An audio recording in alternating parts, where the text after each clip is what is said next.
நான் இருக்கிற ஏரியாவில் இந்த மாதிரி நிறையா ஒரு ஸ்ட்ரக்சர் இருக்கும். இது வந்து எப்படி இருக்குது பாருங்கள், ஒரு பீரங்கியோடைய முனை மாதிரி இல்லை, அந்த பீரங்கியோட அந்த குண்டு வெளியில் வர இடம் அந்த மாதிரி இருக்குது. ஆனால் அதை வந்து கவர் பண்ணியிருக்கிற மாதிரி இருக்கா.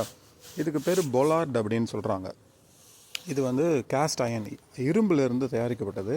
ஆனால் இது நிஜமாகவே பீரங்கி வச்சு தான் பண்ணியிருக்காங்க.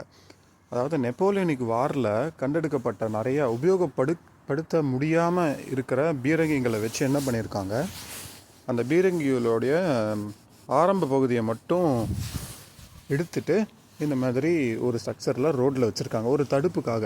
இதை தாண்டி வரக்கூடாது, இது ஏன் ஏரியா அதுவும் ஏரியா அப்படிங்கிற மாதிரி. நடைபாதைகள் பயணிகள் இப்படி போகலாம், கார்லாம் இப்படி போகலாம். இது வந்து ரொம்ப பாப்புலர் ஆகி இப்போ வந்து ஆர்டிஃபிஷியலாக கூட இதை வந்து தயாரிக்கிறாங்க. இது எங்கள் ஊரில் இருக்கும். நான் வந்து பாண்டிச்சேரியில் நிறையா இந்த மாதிரி பார்த்துருக்கேன்.